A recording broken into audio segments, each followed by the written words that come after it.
ঈদকে ঘিরে দেশের আবহাওয়ায় এক ধরনের অনিশ্চয়তার আভাস মিলছে। পশ্চিমবঙ্গ ও আশপাশের এলাকায় তৈরি হওয়া লঘুচাপের বর্ধিতাংশের প্রভাবে আগামী কয়েকদিন আবহাওয়া কিছুটা অস্থির থাকতে পারে। আকাশে মেঘের আনাগোনা বাড়বে, আর সেই সঙ্গে দেশের বিভিন্ন অঞ্চলে দমকা হাওয়া ও বজ্রসহ বৃষ্টির সম্ভাবনাও রয়েছে। কোথাও কোথাও শিলাবৃষ্টিও হতে পারে, যা এই সময়ের আবহাওয়াকে আরও বৈচিত্র্যময় করে তুলবে।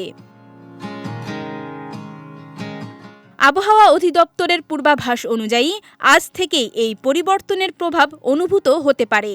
সিলেটসহ দেশের কয়েকটি বিভাগে দমকা হাওয়া ও বজ্রসহ বৃষ্টি হতে পারে, আর অন্যান্য জায়গায়ও বিচ্ছিন্নভাবে বৃষ্টির দেখা মিলতে পারে। তাপমাত্রা আপাতত বড় কোনো পরিবর্তন ছাড়াই স্থির থাকতে পারে, ফলে গরমের তীব্রতা খুব বেশি বাড়বে না।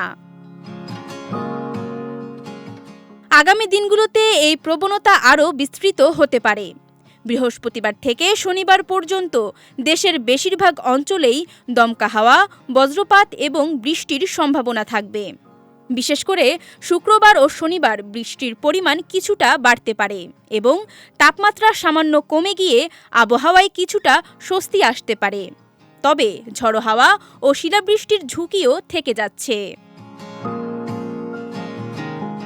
রোববারের দিকে এসে আবহাওয়ায় কিছুটা পরিবর্তন দেখা যেতে পারে। কিছু এলাকায় বৃষ্টি থাকলেও তা তুলনামূলক কমে আসবে এবং তাপমাত্রা আবার সামান্য বাড়তে পারে। অর্থাৎ সপ্তাহের শেষ দিকে আবহাওয়া কিছুটা স্থিতিশীল হওয়ার ইঙ্গিত মিলছে। সব মিলিয়ে বলা যায়, এবারের ঈদে একেবারে পরিষ্কার রোদেলা আবহাওয়া নাও থাকতে পারে।